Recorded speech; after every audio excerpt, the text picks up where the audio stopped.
right. Please sit, everybody.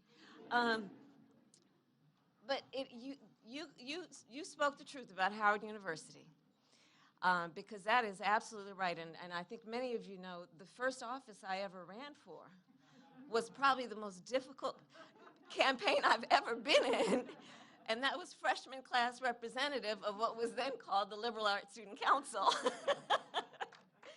And so it is so good to be home at Howard University, and I will tell you what you all know. Howard University is a very important part of why I stand before you at this moment as the Vice President of the United States of America.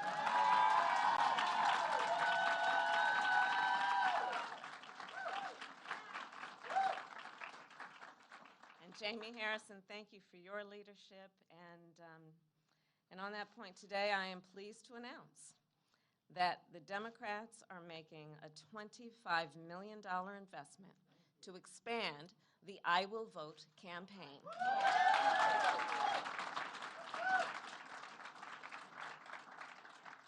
This campaign is grounded in the firm belief that everyone's vote matters, that your vote matters.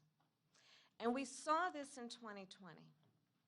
More Americans turned out to vote than ever before in the middle of a pandemic. America, you masked up. You mailed in your ballots. You did not let anything stop you from making your voice heard. And let's think about what happens when we vote. Let's look back at history. Howard teaches us to always remember our history. In 1964, Americans awakened by the Civil Rights Movement wanted the Voting Rights Act. They voted, and they got it.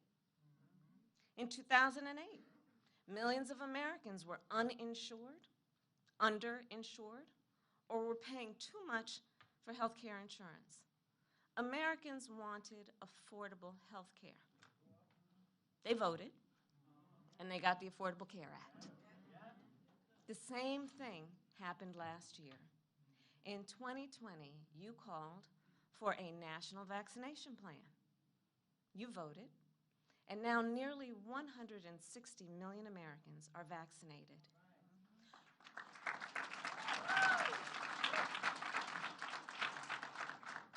You called for jobs. You voted, and now more than 3 million jobs have been created. You called for relief, badly needed, called for relief, and $1,400 checks have been sent out. $2.6 billion have gone to HBCUs like Howard University.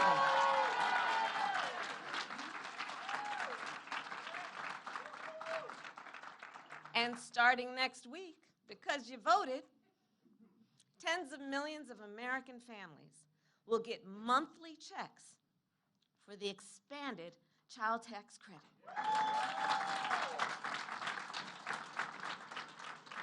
And I want to emphasize, because you voted, through that, we will lift half of America's children out of poverty because you voted. Because you voted.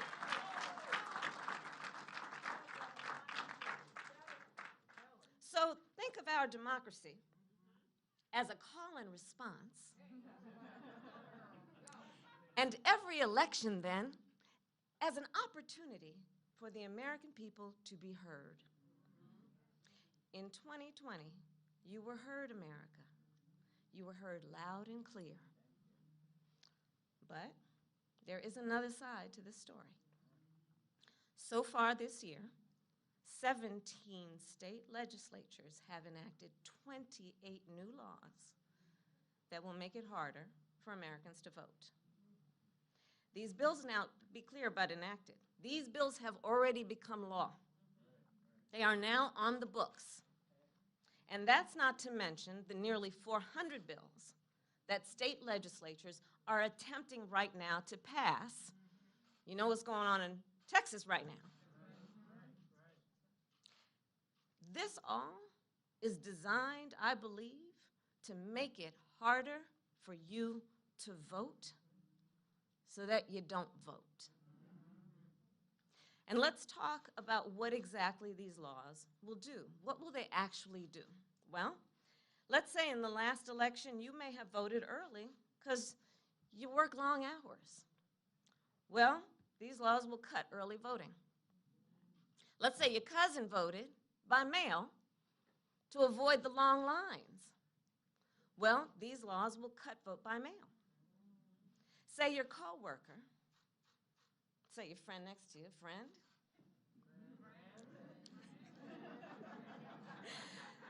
voted in person on election day and put on that sticker with pride. Well, these laws will make it difficult for folks who wait in line. These laws create obstacle upon obstacle. These laws make it harder for you to vote because they don't want you to vote.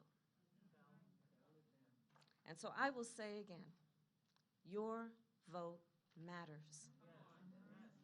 Your voice matters. Your will matters.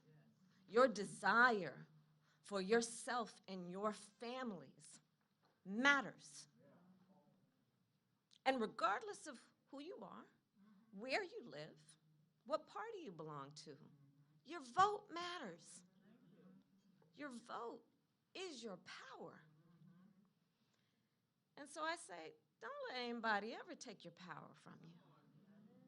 Don't let anybody take your power from you, especially the power of your voice.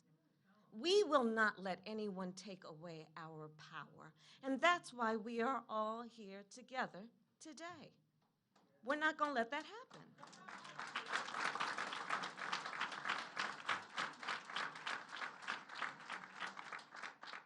And so we need to fight back.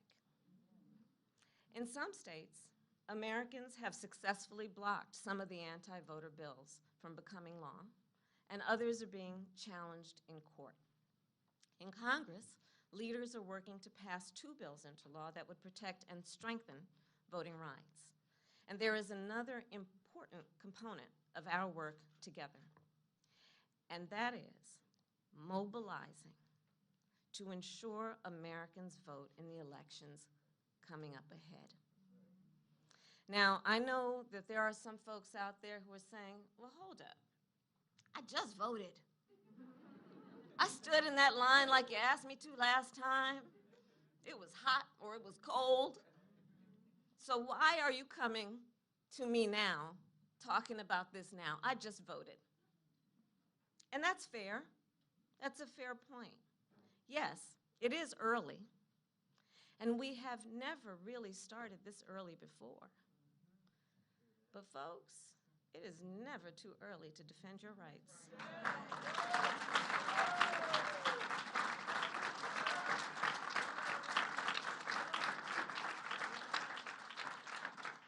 So with these new laws that have been passed or they're trying to pass, we have to start now to finish strong. And remember, this is not only about a national election. This is also about state and local elections. It's about who's going to be your sheriff or your mayor or your school board member. The folks who get elected and then make decisions that impact your everyday life. So, America, this year, next year, and every election year, the future of our nation is decided by us. You, the people. And therefore, the people must be able, without hindrance, without obstacle, certainly without insurmountable obstacle, to decide our country's future, to determine your future, the future of your children, the future of our nation. And therein lies the power of your vote.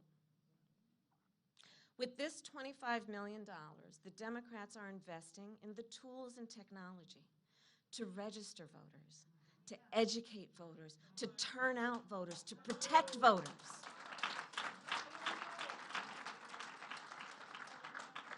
People say, what's the strategy? Well, I just outlined it.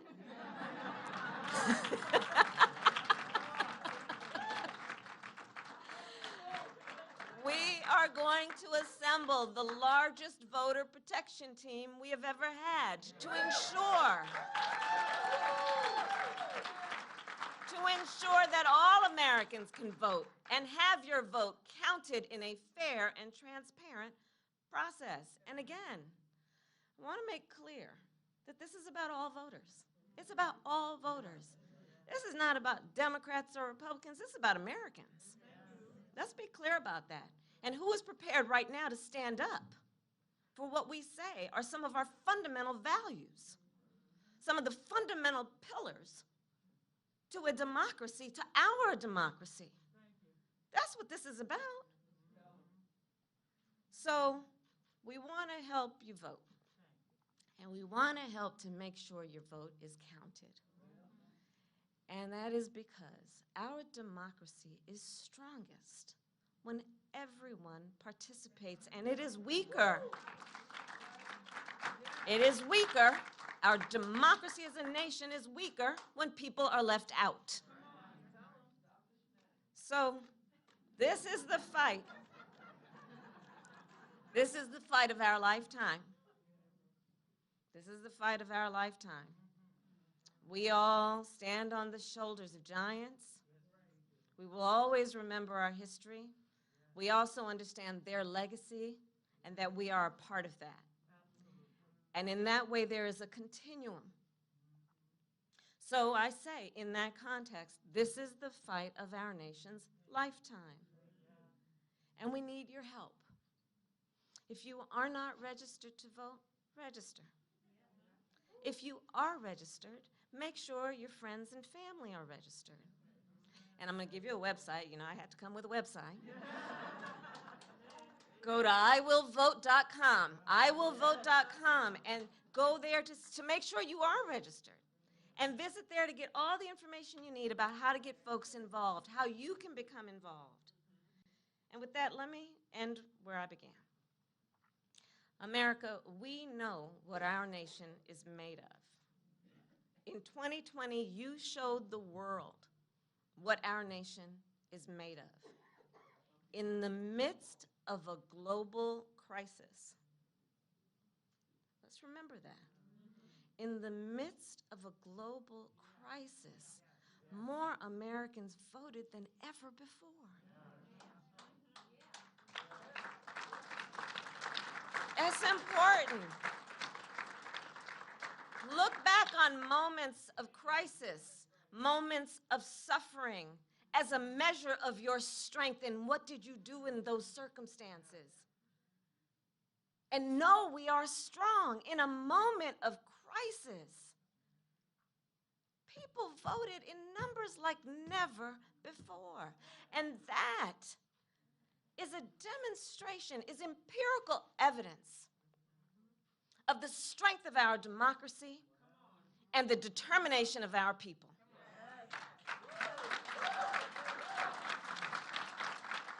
And I do believe we will do that again. So I'll say it one more time.